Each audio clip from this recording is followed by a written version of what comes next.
Olá, muito bom estar com vocês. Aqui é Ulisses Branco, no programa Formação do Saber, compartilhando ideias e conhecimento e colocando elas na prática, né? E a gente vem trazendo convidados aqui de diversas áreas e hoje estamos aqui com o Antônio Fernando, né, que está fazendo um trabalho belíssimo lá na cidade de Araruama, com crianças carentes. Mas antes, eu quero que ele se apresente para que você venha conhecer o Antônio Fernando.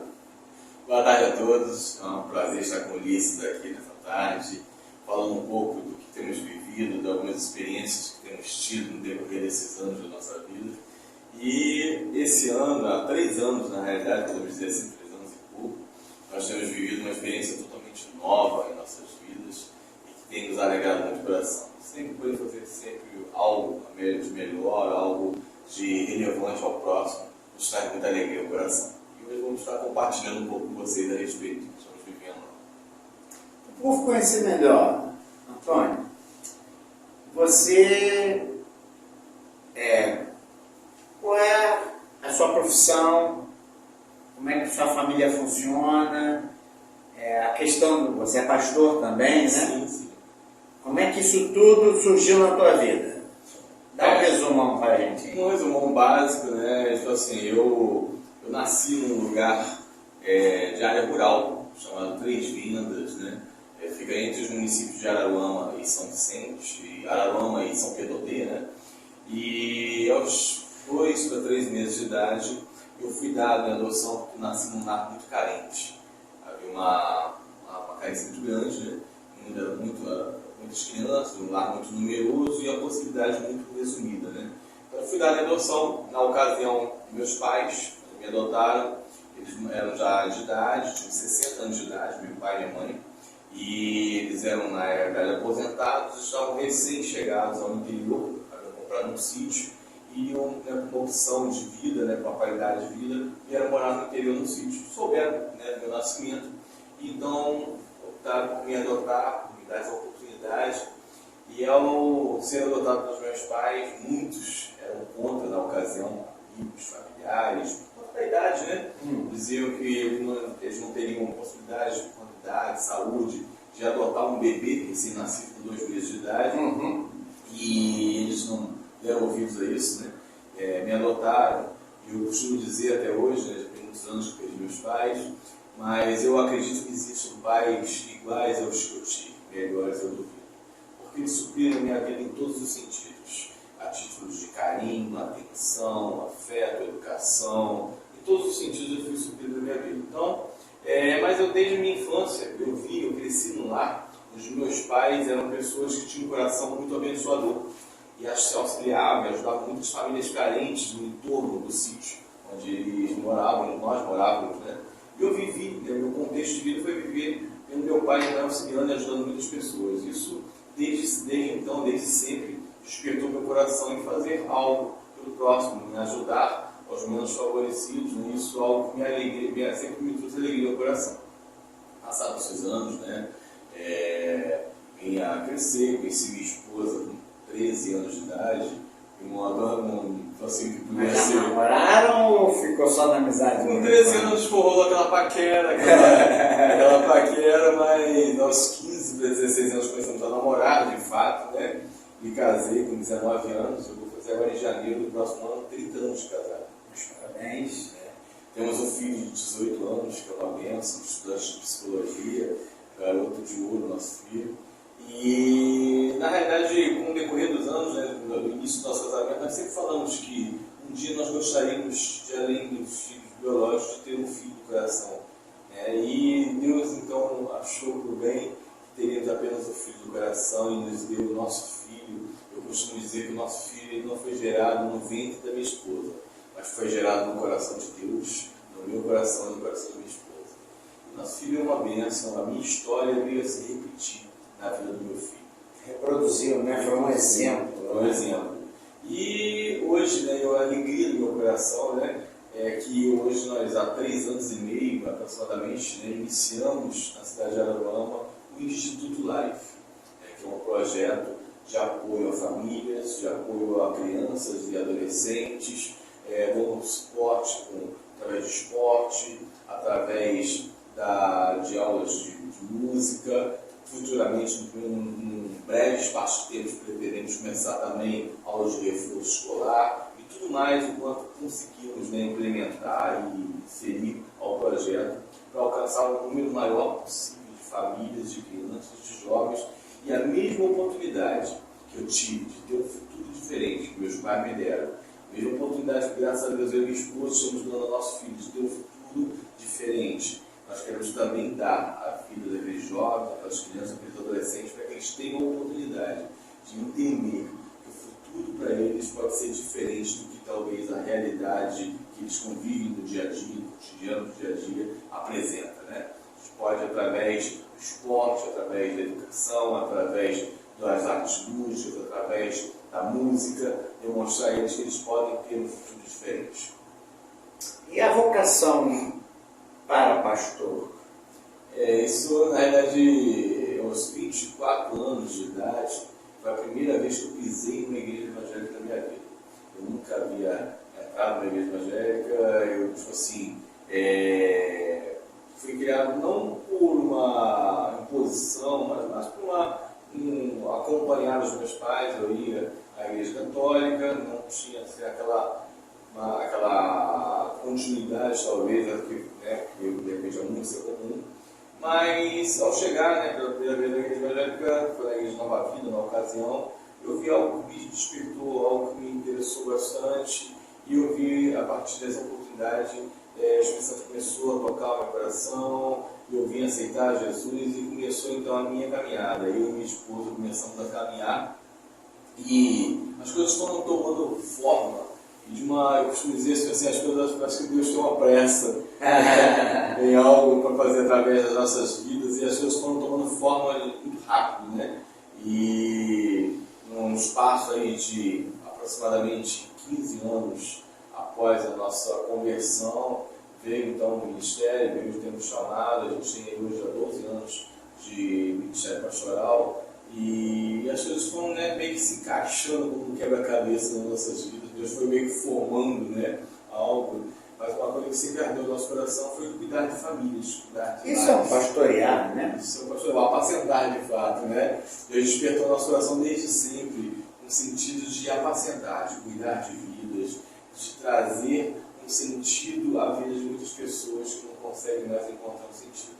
Às vezes há um vazio que muitos tentam preencher através de drogas, através de bebida, através de prostituição e tantas outras coisas. E não conseguem ter a mesmo entendimento de que quem vai preencher esse vazio só existe, chama-se Jesus. O senhor tem uma história muito interessante, né, que o senhor vai contar aqui para a gente, a questão que vocês estão encarando o desafio. Sim.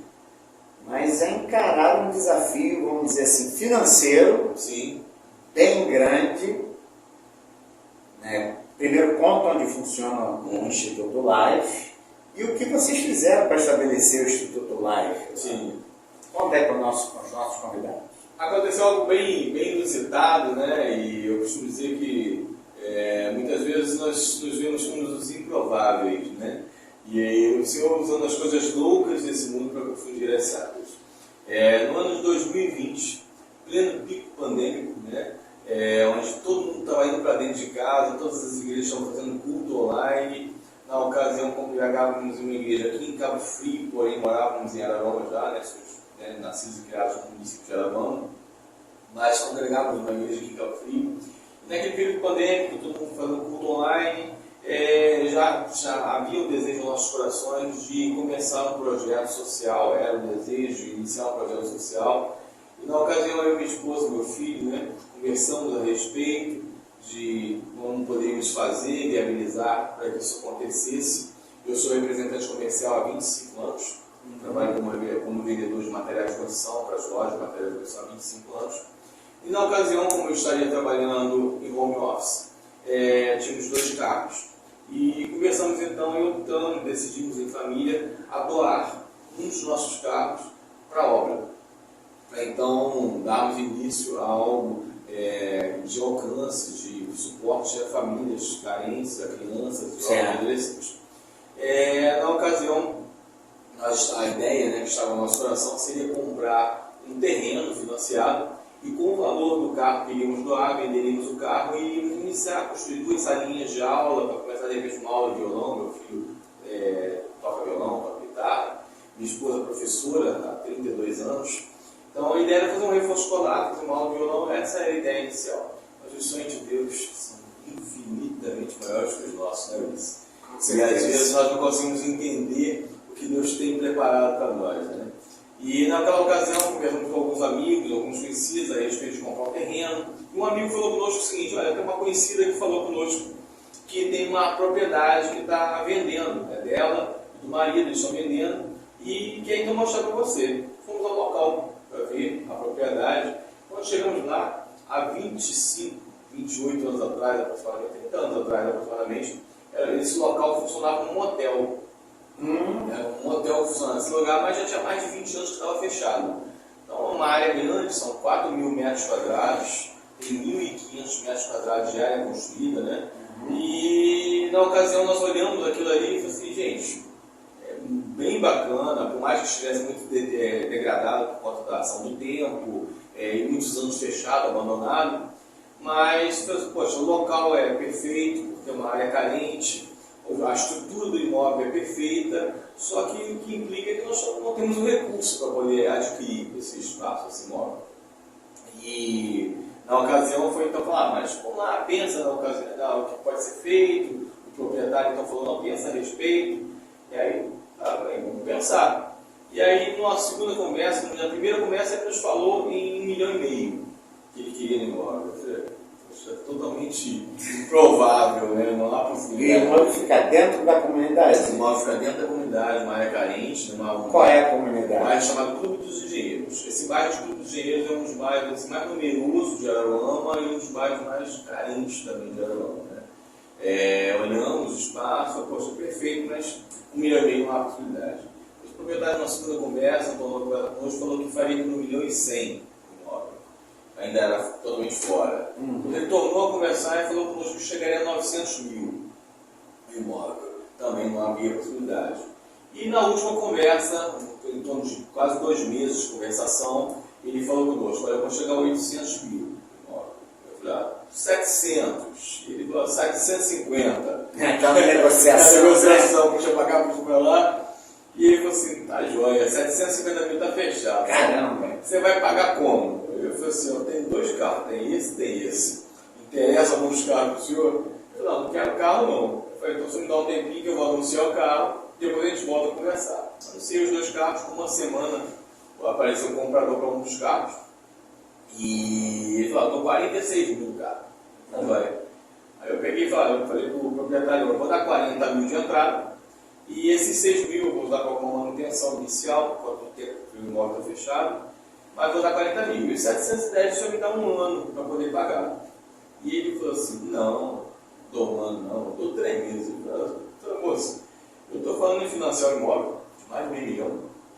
E eu não tenho hábito de financiar nada, não costumo financiar nada. Vou passar uma ficha na Caixa Econômica, não sei se vai ser aprovado. Eu estou falando que eu vou dar 40 mil de entrada, eu posso também perder esses 40 mil. Mas eu estou crendo que a gente vai conseguir.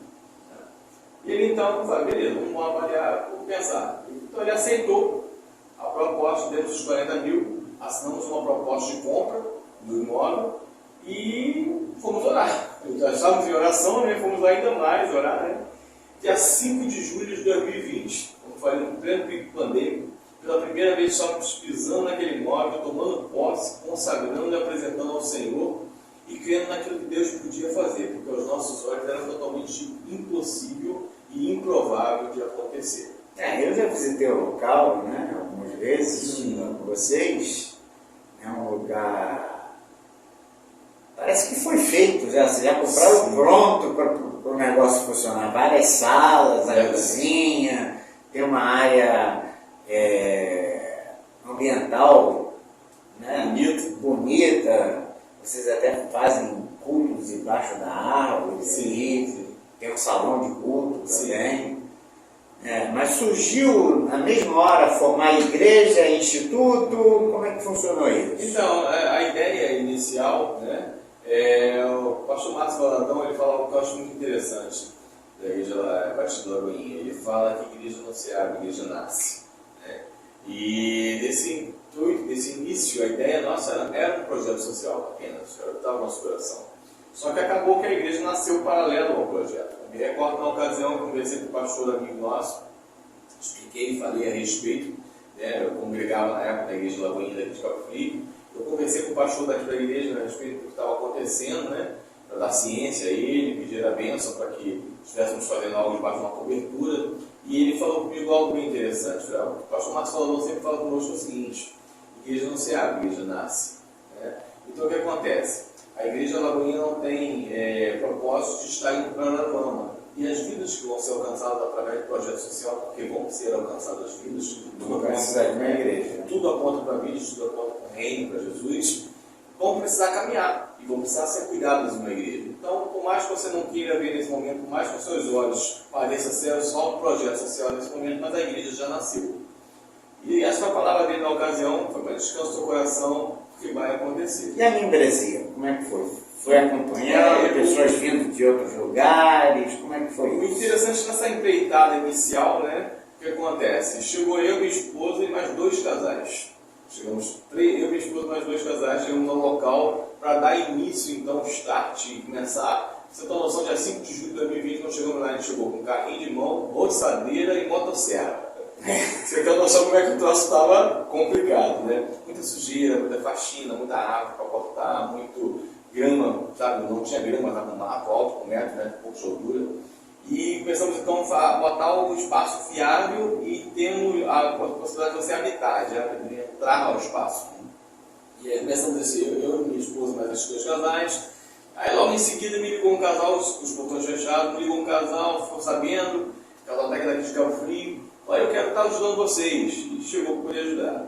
E aí um outro casal soube e chegou para ajudar também. E foram chegando. E interessante, Ulisses, que as pessoas que foram chegando para poder ajudar, na sua grande maioria, acho que talvez 80%, 90%, estavam desigrejados, não estavam desviados. Sim, não estavam desigrejados, não estavam congregando. Até por uma consequência da pandemia até também. Uma questão da pandemia. Que assistia muita live, né? Exato. Igreja, não podia frequentar. E nós tínhamos uma pegada diferente lá, por conta do período pandêmico.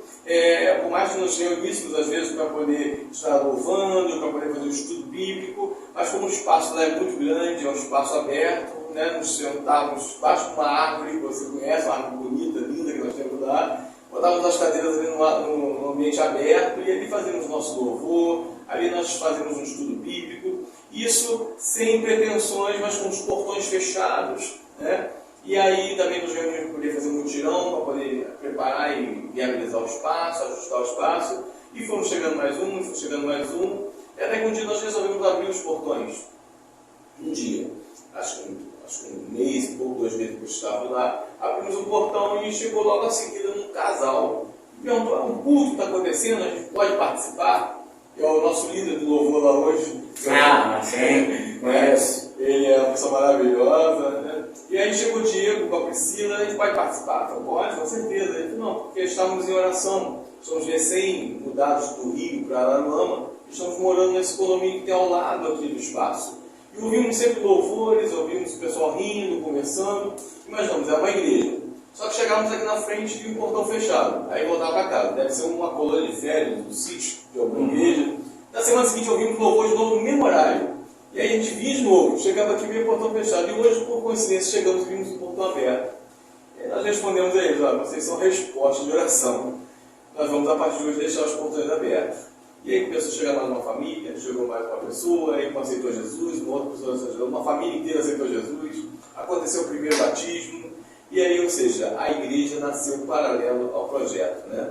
Então começaram praticamente juntos. Juntos. Vocês começaram a atender, como é que é essa captação de crianças da comunidade? Hoje nós temos lá aproximadamente 70 crianças. Sim, mas como é que vocês conseguem captar, convencer os pais a deixarem ir para lá? Como é que funciona isso na prática? No primeiro momento ficamos assim um pouco receosos como poderíamos proceder, né? E começamos uma coisa que eu amo. Questão de licenças também. Sim, fizemos toda a documentação. O projeto ele é 100% regulamentado. Temos sempre Ele é o quê? É uma ONG? É o Instituto Life, né? Uma fundação? É um instituto de apoio a menores e adolescentes. Né? Do terceiro setor. Do terceiro setor, exatamente, terceiro setor. Nós temos hoje a nossa ata de fundação passando que justamente o projeto é de apoio cultural, educacional e esportivo a jovens e adolescentes, né? E começamos essa captação através de evangelismo, uma coisa que eu sou apaixonado por fazer evangelismo, né? Andávamos pelo bairro, convidando as crianças para programações, levávamos as crianças para fazer programações, né? Com banho de piscina, almoço, lanche, brincadeiras, dinâmicas. E uma coisa que foi bem interessante, logo no iníciozinho do projeto, quando começou a tomar forma, né? Uma vez chegou uma pessoa que é envolvida, né? Talvez de tráfico, né? E ele me chegou lá e perguntou: o senhor qual é o responsável pelo projeto? Né? Eu falei assim: deixa eu lhe falar uma coisa, estão mexendo em alguma coisa aí no espaço? Eu disse: não, nunca mexeram em nada aqui. E ele falou assim: pode ficar tranquilo, nunca vão mexer em nada aí, porque bandido nunca é filho bandido, bandido quer filho aí dentro. E de fato essa palavra que foi liberada, de fato nós estamos 3 anos e meio quase lá, nunca mexeram um prego lá. E mal comparando, né, até comentei em um programa de TV que foi chamado para debater, já sobre o Setembro Amarelo. Sim. Ele está falando sobre a tecnologia afetando o cérebro. O próprio Bill Gates, quando os filhos eram pequenos, ele limitava o acesso à internet 20 minutos por dia. Ele vendia o produto para que as pessoas consumissem desenfreadamente, mas as filhas dele, porque ele sabia das consequências futuras que isso poderia acontecer, né? Isso, paralelamente, assim, trazendo para essa a sua realidade ali com o tráfico, com as pessoas ali que, às vezes, é um modo de vida que elas encontraram para sobreviver diante da sociedade. Aqui a gente não está dizendo que ninguém é santo por causa disso, mas somos seres humanos, que temos necessidades. Uns vão por um caminho, outros vão por outros. E dali vocês encontraram, então, esse nicho. Sim, e o interessante, assim, vendo assim, as crianças, eu sempre falei o seguinte: projeto social tem números, tem vários que desenvolvem algo assim bem bacana, um trabalho assim bem relevante à vida a muitos pais, a muitas comunidades carentes. Nós temos a intenção, sim, o que tem acontecido, de através do projeto social, através da aula de violão, através da aula de baixo, através da aula de bateria, através do jiu-jitsu, através do futebol, temos o intuito de apresentar Jesus à vida dessas crianças, desses jovens e desses adolescentes, e também, por consequência, através da vida dessas crianças, apresentar suas famílias. Né? Falar de uma base familiar, falar de uma estrutura familiar para essas crianças, para esses jovens, né? Muitos não a têm, né? Então falar e apresentar algo. E começamos dessa forma a acontecer, e as crianças foram chegando, e um fala com o outro fala com o outro, foram chegando, até chegar a esse número de em torno de 70 crianças, que hoje poderia ser até bem maior, que é a procura. Nós vamos fazendo de uma forma bem comedida, de uma forma gradativa, porque todos hoje no projeto social, todos, desde mim até os demais, todos são voluntários. Ninguém tem nenhuma espécie de remuneração no projeto. Todos nós somos voluntários. Que não seria errado, né? Não seria errado, nada contra, né? Mas optamos por que fossem todos voluntários. Então o que acontece? Como todos são voluntários, durante o dia cada um está no seu trabalho, nos seus afazeres, né? E o Instituto hoje só funciona à noite, por conta dessa questão, né? De todos serem voluntários.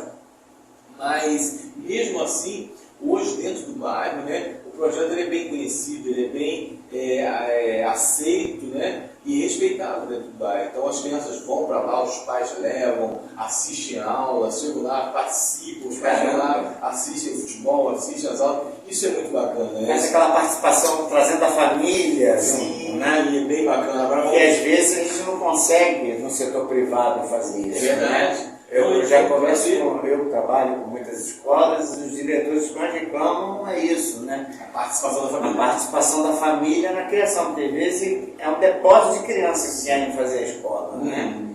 E lá você está dando aqui um testemunho para a gente que funciona de forma diferente, né? Não são muitos, óbvio, né? Não são todos os pais, mas assim, a gente viu uma presença assim, marcante, né? De pais, de familiares estando indo lá. Isso é bem bacana, é bem legal, isso nos alegra muito o coração, porque o propósito, né, de alcançar, né, de trazer algo relevante à vida dessas crianças, desses jovens, adolescentes, isso tem acontecido.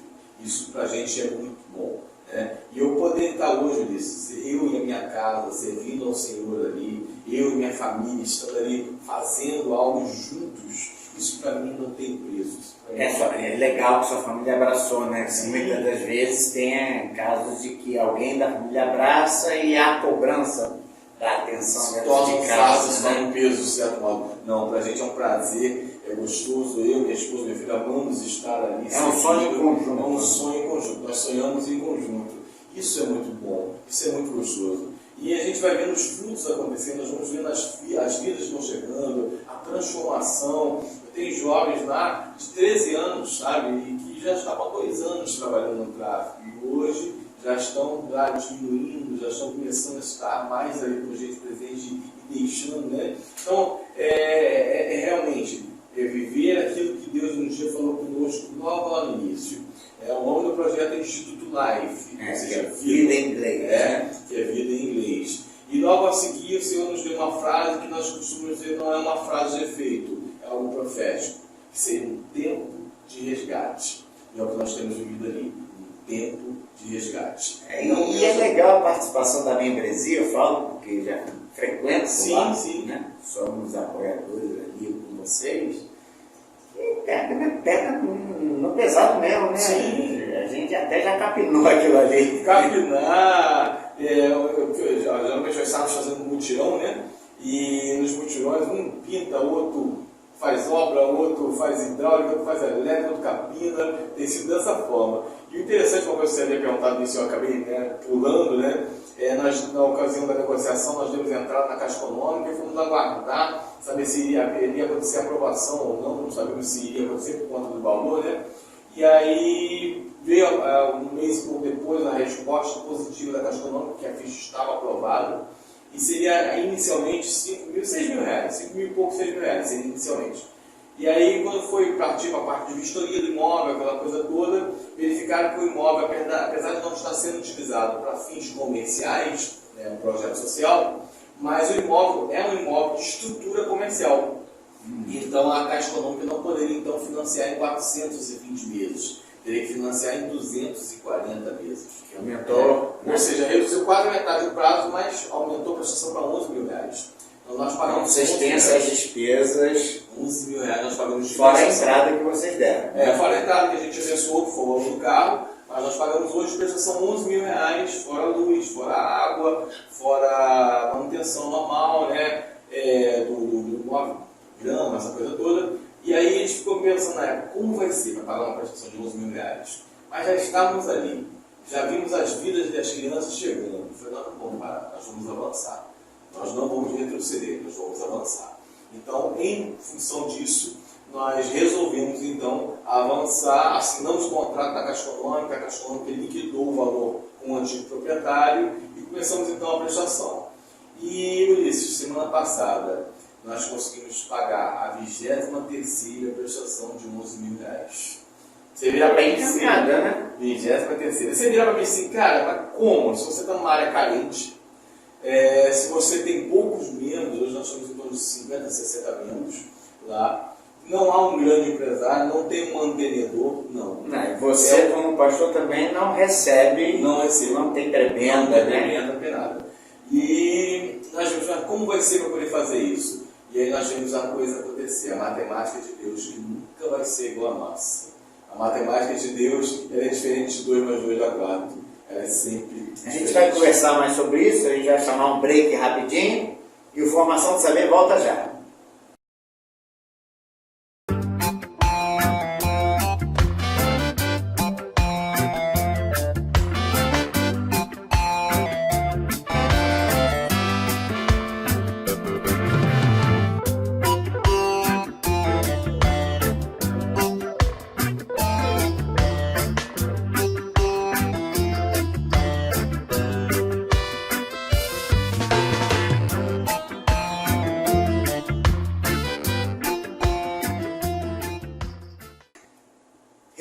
estamos aqui com formação do saber, compartilhando ideias e conhecimentos. Nosso convidado, Antônio Fernando, pastor Antônio Fernando, do Instituto Life, uma obra maravilhosa que está sendo feita lá em Araruama, no bairro dos Engenheiros, Clube dos Engenheiros.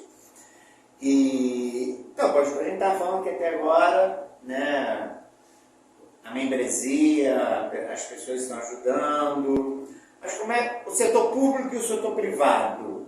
Está tendo alguma ajuda nesse sentido? Não, nós não temos assim apoio governamental, não há um apoio, uma aliança governamental, não temos isso. Também no setor público, privado, né, no caso das empresas, esporadicamente nós recebemos um auxílio de uma empresa ou outra. Agora, mês passado, nós recebemos uma doação de alimentos e confeccionamos 350 quentinhas e doamos ali no bairro, fizemos atividades dinâmicas, recreação com as crianças no mesmo dia, na mesma ocasião, doação de roupas, né? Recebemos muita doação de roupa e fazemos essa doação de roupas às pessoas carentes do bairro. Temos a RB10 que nos auxilia com seguro para as crianças, também com ajuda lá na conta de luz do espaço.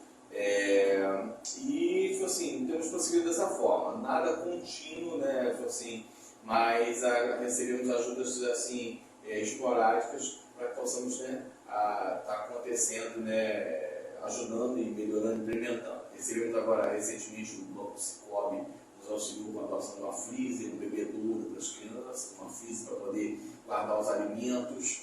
E aí, dessa forma, né, temos feito dessa forma. E a prestação em si do espaço, basicamente, né, com a membresia e doações, né, como eu falei, esporádicas, nós vamos levantando recurso, né, e angariando para poder pagar a prestação. Temos ido dessa forma, pela fé de fato. Já foram 23 prestações, né, de 11 mil, e ainda faltam, eu costumo dizer o seguinte, na verdade já foram 23, só faltam 217. É igual o pessoal quando brinca comigo, né?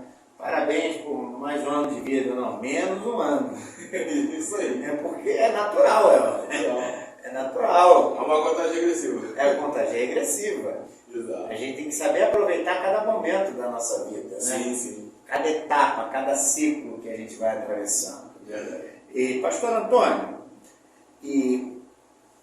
curso profissionalizante, o sistema 4S, alguém já chegou junto, Firjan, alguma coisa desse tipo? Há um tempo atrás, mais especificamente no ano passado, nós fizemos contato com a Firjan.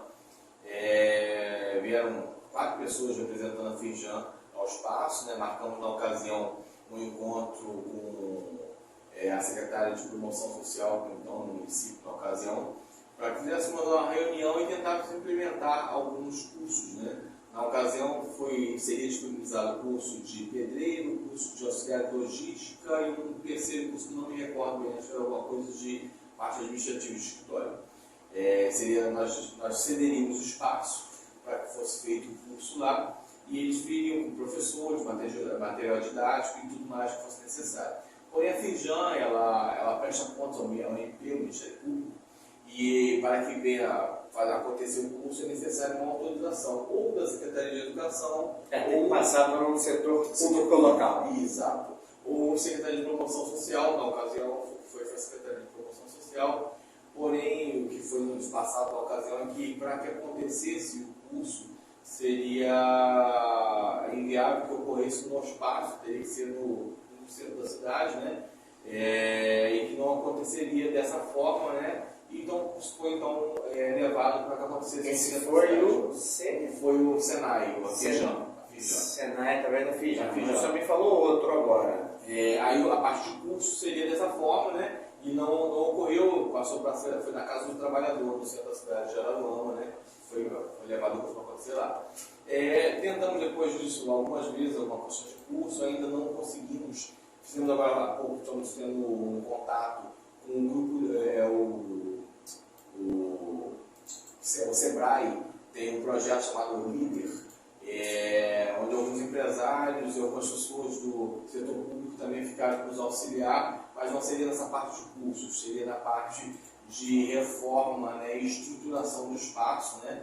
E aí temos algumas promessas aí de fazer essas reformas, recebendo agora o projeto de reforma e vamos aí aguardar, né, algumas doações, caso venham, né, para ser feita a parte de reforma e viabilização, ou seja, estruturação do espaço para as necessidades, né, do que almejamos a título de curso. Preparar salas de aula, preparar salas de ação social, preparar um estúdio para que aconteçam as aulas de música, preparar um dojo para ter aulas de jiu-jitsu e judô de uma forma melhor, né? Fazer uma quadrazinha. Isso, ter um espaço assim. Futebol, que aí serve para handball, basquete. Adaptar o espaço, né, a essa necessidade. Hoje temos o espaço, 4.000 metros quadrados, temos uma parte, né, de 1.500 metros quadrados de construído, então hoje adaptando às nossas necessidades. Porém, como não temos o recurso, né, e a gente hoje o recurso todo que nós angariamos destinamos para a prestação, né, para pagamento da prestação, então toda a parte de reforma e estruturação vem através de doação, através de empenho, através de mutirão, e tem sido dessa forma. Certo. E esse convívio, isso que você hoje então vocês estão oferecendo judô, né? Aula de futebol, jiu-jitsu, perdão. Isso. Vamos retornar agora com aula de violão e aula de bateria, vamos estar retornando, temos uma breve parada, vamos estar retornando e pretendemos, assim, o mais breve espaço possível de tempo, iniciar com o reforço escolar também. É um desejo muito ardente aos nossos corações. Vocês estão no caminho certo, porque já é aprovado, a CUFA usa muito isso, né? Central Única das Favelas, Rio de Janeiro. Sim. E também lá em Paraisópolis, em São Paulo, eu já presenciei. A arte funciona muito bem, né? Para atrair, mexer com a cabeça da criança, valorizar. E o esporte também funciona muito, né? E o senhor falou essa ligação com as famílias que vocês têm. Isso na prática, como é que está funcionando? Os pais vão lá, vocês promovem campeonato, os pais vêm, os filhos, ou eles só vão nas aulas acompanhando? Nós ainda não conseguimos promover campeonato, algo nesse sentido, não. Nós temos nas aulas regulares, né, que ocorrem todas as terças e sextas, lá no espaço, e alguns pais, né, costumam ir lá regularmente assistir seus filhos, né, e verem o desenvolvimento. Temos alguns alunos que têm se destacado, você vê um talento, né, então a gente tem tentado auxiliar o máximo possível. E a gente, obviamente, sonha, né, a gente sonha alto, em, tipo assim, um breve espaço, a gente está melhorando cada vez mais, promovendo campeonatos, promovendo situações nesse sentido, né, e, óbvio, todos que nos assistem hoje aqui no canal, todos que têm visto a nossa história, eu costumo dizer o seguinte: você pode ser um voluntário nessa obra, você pode ser alguém que vai fazer parte da construção dessa história. E quando nós falamos de fazer parte da construção de uma história, nós falamos de fazer algo que seja relevante não apenas para essa geração, Ulisses, mas que seja relevante para uma continuidade de gerações. Os nossos filhos, netos, bisnetos vão dar continuidade ao que hoje nós vemos como start. Nós temos um começo, mas que seja algo que haja uma continuidade, né? Poxa, muito bacana. E também eu imagino a mãe, o pai vendo o filho ter acesso à música, acesso ao esporte, que muitas das vezes talvez dispendioso. Uma pessoa que tem uma condição financeira um pouco melhor, que consiga oferecer isso ao filho dele, ali é um tipo de inclusão emocional também, né? Sim. E nós vemos ali no bairro, né, um bairro, como eu falei, muito numeroso, né? Nós vemos ali no bairro ali realidades, quando saímos para poder fazer doação de alimentos, cesta básica, nós sempre que conseguimos angariar, nós saímos para fazer doação.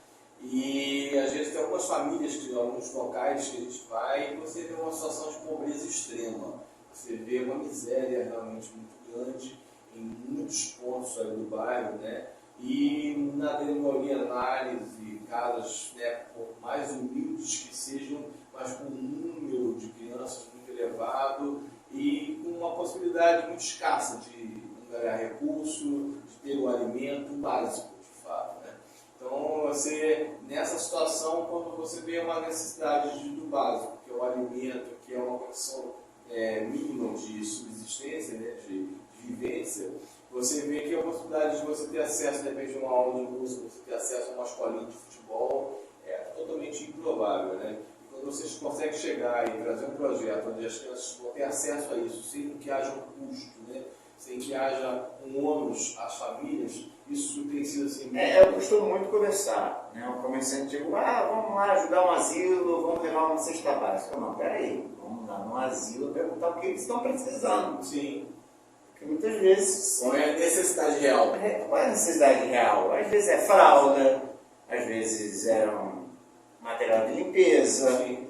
Né? São coisas impensáveis. Vamos na paz doar alimento. As pessoas só pensam às vezes em doar alimento, né? Esquece aquela velha música do Titãs, a gente não quer só comida, a gente não quer só bebida, a gente quer diversão e arte. A gente quer fazer parte dessa sociedade, né? A gente quer fazer parte desse todo. E tem um filme também evangélico, que eu esqueci o nome, no Morador de Rua, em que ele fala pro marido da esposa, que faz a distribuição de comidas entre os moradores de rua, que ele tem uma fala interessante, que diz o seguinte: o doutor está aqui ajudando, mas não é esse prato de comida que faz a diferença. O que faz a diferença é quando vocês nos enxergam como pessoas. Estão à margem da sociedade, esquecidos muitas vezes, em todos os sentidos. Porque às vezes nós fazemos sempre regularmente doação de quentinhas, fazemos lá no espaço, preparamos, como eu falei no mês passado foram 350, mas não é só o alimento em si. Quando nós fazemos doação de quentinha, nós fazemos lá no espaço, como a gente tem um espaço grande, a gente bota lá futebol de espuma, a gente bota tobogã, cama dá aquela diversão, isso, a gente bota lúdico, né? Doação de roupas, doação de picolé, e brincadeiras, e atividades, e dinâmicas com as crianças.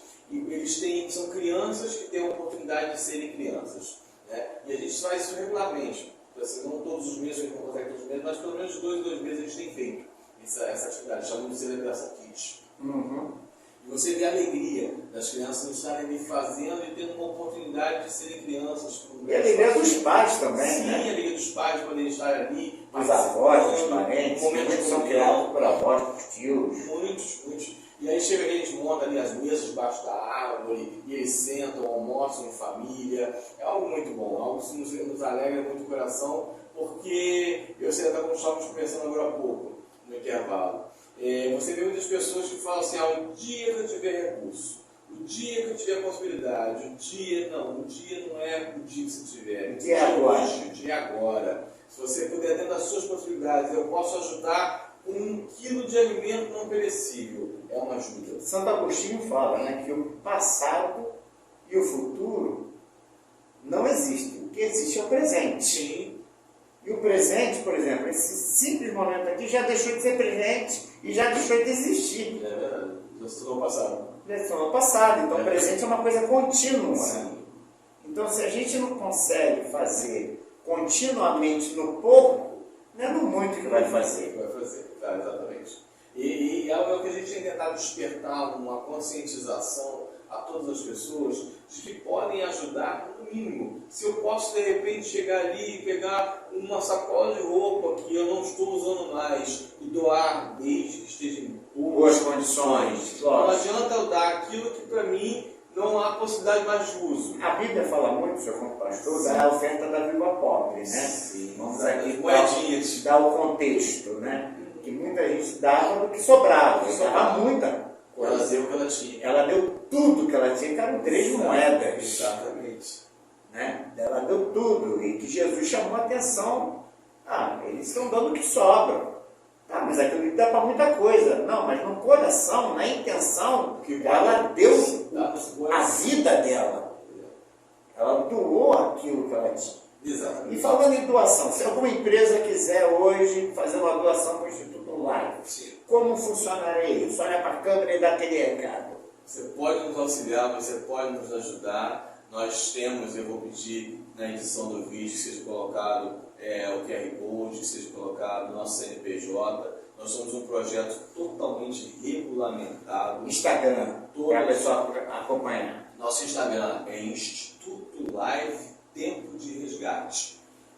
Você vai verificar lá, você vai ver fotos do projeto, você vai ver fotos de todas as nossas programações. Tem lá também o nosso vídeo institucional, que tem vídeo do espaço, uma imagem aérea do espaço, para você ter noção da proporção do que está acontecendo. Mas uma coisa que eu sempre costumo dizer é o seguinte: se você quiser auxiliar, se você quiser fazer parte dessa história, eu sempre quero convidar você a ir lá e conhecer, a ir lá e vivenciar o que estamos passando, o que estamos vivendo. Porque fazer parte de uma história é realmente você chegar lá e ser parte integrante dessa história. Você ver a realidade que está acontecendo, você chegar lá e fazer uma doação de um alimento, você fazer lá a doação de uma roupa, e você ver o que as famílias estão vivendo e que você pode fazer parte como agente de mudança à vida dessas pessoas, desses lares, dessas famílias. O doar é importante sim, mas o participar é muito mais importante. Então, participe, vá lá, seja parte dessa história, seja aquele que sim está construindo junto conosco uma história, como dissemos, vai perpetuar por gerações.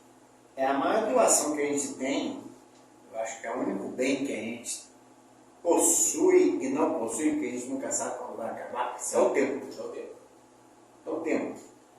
E onde o inimigo nos rouba, né? É o tempo. Exatamente, fica preso hoje, as tecnologias estão aí, mas já existiam outras coisas que roubavam o nosso tempo. Verdade. Né? A vizinha que ficava na janela, contando história, fofoca da vida do outro, né? São coisas que vão roubando o tempo. Hoje tem as redes sociais, as pessoas se distraem muito facilmente, né? Não tem mais aquela atenção. Eu lembro que quando criança eu queria ter um violão. Hoje a criança quer ter um tablet. Sim. Eu queria ter uma bola de futebol, queria ter uma bolinha de gude, até uma carta de baralho para brincar, entendeu? As prioridades vão mudando, né? Ali na realidade você vê que, tipo assim, como as prioridades mudam, também o nosso foco, muitas vezes, ele fica distorcido, né? Se você parar para analisar, Deus nos dá 24 horas. Né? E se Ele nos dá essas 24 horas, é porque elas são suficientes. Então a questão não é falta de tempo, a questão é o tempo mal administrado. Prioridades. As prioridades. Se ele é mal administrado, se as nossas prioridades não estão a contento, o que acontece? Você vai vendo as coisas meio que se perdendo no decorrer dos seus dias. Você vai vendo as coisas meio que, tipo assim, sendo deixadas para segundo, terceiro... Amanhã eu faço, daqui a pouco eu faço. Isso nunca chega, né? O Pedro Bial tem um poema muito bonito, mas em que ele fala que o tempo é o bem mais precioso que a gente pode doar e que pode produzir vida nas pessoas. Se você parar para analisar, eu vi um vídeo um tempo atrás falando sobre a relevância, a importância do tempo. Aí você pensa em milésimo de segundo. Para mim, para você talvez não tenha muita importância, mas para um corredor dos 100 metros rasos, um milésimo de segundo faz toda a diferença. Faz. Né? Você parar para analisar, de repente um mês, para muitos não tem muita importância, mas um mês, para uma pessoa de repente que está estudando, fazendo uma faculdade, um mês sem aula vai fazer total diferença no que ele precisa ali como resultado final naquele ano. E aí você vai vendo tantas situações, às vezes o que nós não damos importância para outra pessoa tem total relevância e importância. E entender o outro também, né? O tempo do outro. Entendeu? Isso é importante também. Um tempo determinado para todas as coisas eclesiásticas. Se você fala e entende que esse tempo determinado para todas as coisas, ele vai acontecer conforme aquilo que precisamos, conforme aquilo que necessitamos. Deus tem um tempo determinado para todas as coisas. E o meu tempo, o seu tempo, muitas vezes não tem nada a ver com o tempo de Deus. Deus tem um tempo determinado. Até aqui televisão, né? 30 segundos, 15 segundos para um comercial é coisa pra caramba. Mas pra gente, muitas vezes, é um... Então, tudo vai estar ligado, Luiz, às prioridades que temos para o nosso dia, as prioridades que temos para a nossa vida. Às vezes eu quero tanto fazer algo, mas como eu não priorizo, aquilo vai ficando, passando o tempo, e eu não vou... Então, o que acontece? O que eu tenho que fazer, eu tenho que fazer hoje. O que eu tenho que me posicionar, eu tenho que me posicionar hoje. O general Eisenhower, né, que foi presidente dos Estados Unidos e participou, foi o que organizou o dia D, na Segunda Grande Guerra Mundial, ele criou um método de escalonamento de tempo, em que o que é importante e urgente, o que é urgente e importante, o que é extremamente urgente e o que é extremamente importante. Isso vai variando, porque você vai deixando para depois, aquilo que você tinha mais tempo vai se tornando urgente. A urgência vai aumentando. Vai aumentando. Sim. Então ele fez esse escalonamento, né, para o exército ali da Tríplice Aliança. Então nós vamos organizar o tempo aqui, nós vamos funcionar dessa forma. Então ele determinava isso, né? E isso funciona para tudo, para nossas famílias, isso funciona para o nosso projeto social, para a nossa sociedade, que hoje tem nos sido muito roubados. Sim, é verdade. Você vê, eu vejo uma coisa que nós observamos muito, né? Nós temos dentro dos nossos alunos, né? Dentro dos que estão lá mais regularmente, a gente vê muita situação. Eu tenho hoje aproximadamente mais de 100 crianças inscritas no projeto. Porém, é aquela situação. Uns ficam períodos, uns são mais constantes, permanecem todas as aulas estão presentes. Outros vêm períodos, somem, daqui a pouco retornam. Mas o que se dá esse sumiço? Essa evasão, né? Então, eles somem, aí nisso que eles somem chegam outros, daqui a pouco eles somem, aí eles retornam. Mas acha que deve ser a família, essa evasão, ou a própria característica da criança? Não, há muitas vezes uma falta de estrutura familiar, uma falta de apoio familiar, que nós estamos falando. Alguns têm os pais que vão lá, que acompanham, que assistem às aulas, mas uma grande maioria não tem essa base familiar, não tem esse apoio familiar. E aí muitas vezes estão hoje aqui porque estão morando na casa de uma avó, aí daqui a pouco já sai da casa dessa avó, vão morar na casa de uma tia, daqui a pouco sai dessa casa da tia, vão morar na casa de uma outra pessoa, e eles vão assim, sem ter aquela base familiar, sem ter aquela estrutura familiar. Tem que ter uma figura fixa e responsável, né? E aí, como falamos em carência, às vezes nós imaginamos sempre o quê? O alimento, como você falou, está faltando alimento, está faltando um calçado, está faltando uma roupa, mas muitas crianças chegam ali, o que está faltando é um abraço. Já participei de um projeto social, eu e a doutora Renata Fonseca, advogada aqui da região dos Lagos, junto ali da igreja do pastor Neymir, Batista Central, um projeto com crianças que simplesmente eu ia ler historinhas para as crianças. Mas é exatamente isso. E eu era o único masculino que ia. E querendo ou não, isso fazia uma diferença da figura masculina. E eu nunca me senti tão carinhoso que as crianças chegavam e abraçavam oi tio, mais do que as tias. Sim. Não, mas isso aí, Ulisses, é bem interessante, porque muitas crianças chegam ali e te abraçam e ficam o tempo todo agarradinho com você, porque eles querem esse afeto, eles querem essa atenção, porque não tem, entendeu? Eu já fiz trabalhos em orfanato. Você chega no orfanato, com meia hora que você está no orfanato, a criança chegar e começa a te abraçar e quer perguntar, posso te chamar de pai? Entendeu? Porque não tem. E às vezes nós não damos valor àquilo que temos. Mas quando você vê alguém que não tem, literalmente, nada do que temos, nada do que nos tem sido nos proporcionado, você para analisar, muitos não sabem o que é honrar pai e mãe, mas quem não tem o pai e a mãe tem o desejo de um dia poder honrar. De ter o pai para poder honrar, de ter a mãe para poder honrar. Mas nós temos muitas vezes não valorizamos. É o que muito é perdoado, né? É o que mais ama, né? Sim. E isso, quando nós falamos disso, nós falamos uma vez um amigo, empresário da região e meu cliente, ele falou assim, eu vou fazer doação de X cestas de Natal. Ele deu o número de 30, 40. E também tem essa questão, antes do senhor levantar, desculpa interrompê-lo, as datas, né? As pessoas escolhem as datas. Dia das crianças. Esquece que a necessidade é diária. Contínua. E ele doou 30, 40 cestas de Natal na época, me recordo. E ele falou assim, muito legal, pode passar lá na empresa, pegar coisa e tal. É mesmo que eu vou doar para os meus funcionários. Eu falei, Poxa, cara, que legal, cara. Poxa, fico feliz, agradeço. Mas que dia que você vai poder ir lá com a sua esposa, com a sua filha, para poder fazer a doação? Rapaz, eu não posso, eu estou na correria, estou isso, aquilo, coisa e tal, mas eu confio em você. Aí eu falei, cara, mas não se trata em desconfiar ou confiar.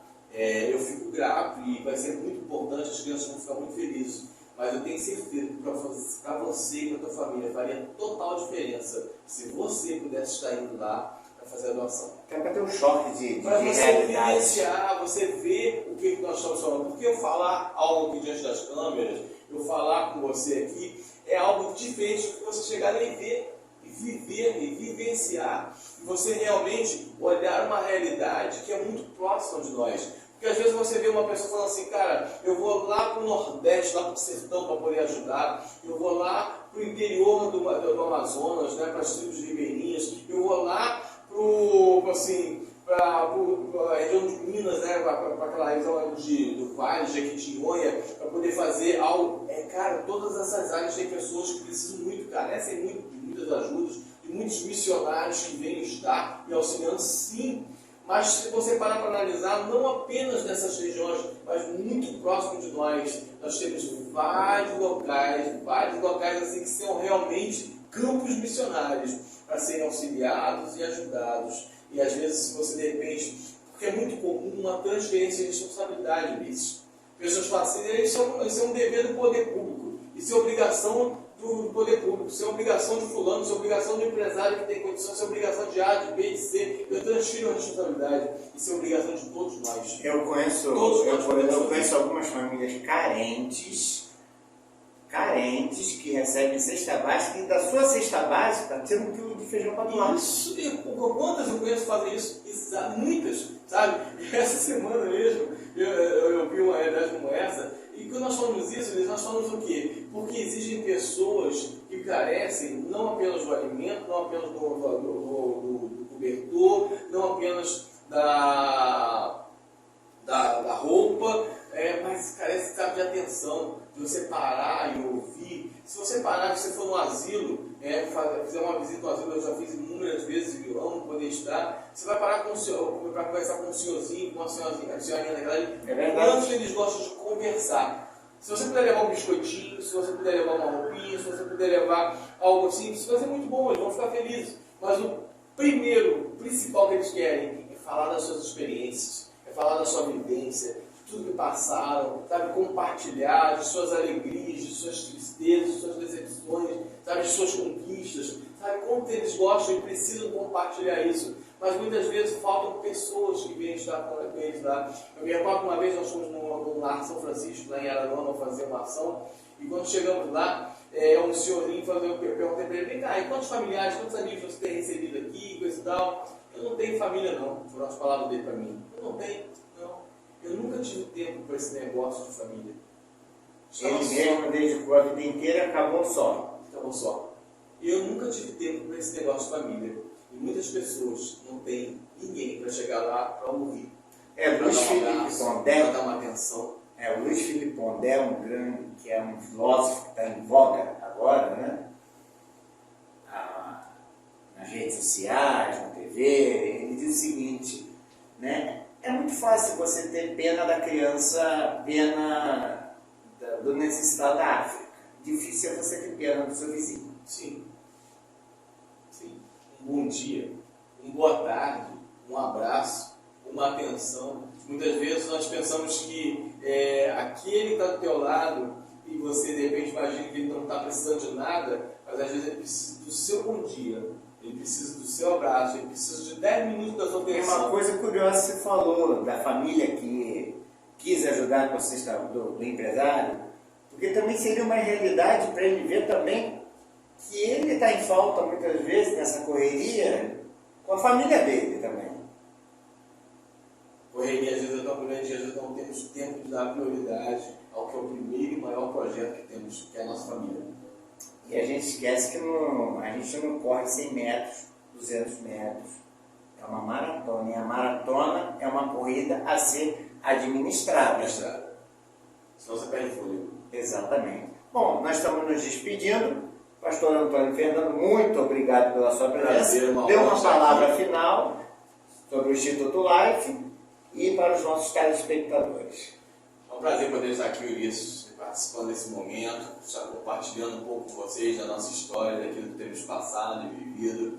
Eu quero convidar cada um de vocês que estão nos assistindo aqui no canal para estarmos fazendo uma visita. Estamos lá em Araruama, no bairro de Clube dos Engenheiros. Se você pesquisar lá no Google, bota lá Instituto Life, você vai ver a nossa localização. Eu vou ter o prazer de estar recebendo você, entre em contato conosco através do Instagram e poderemos estar apresentando tudo que estamos vivendo e você poderá ser um voluntário e fazer parte dessa história.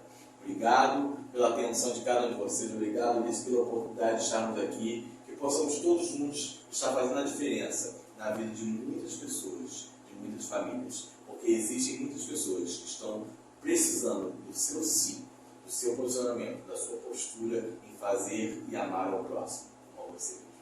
Assim nós terminamos, não ensinando, mas dando uma pequena pausa na formação do saber, compartilhando ideias e conhecimentos. Até o próximo programa. Um abraço a todos, desde já.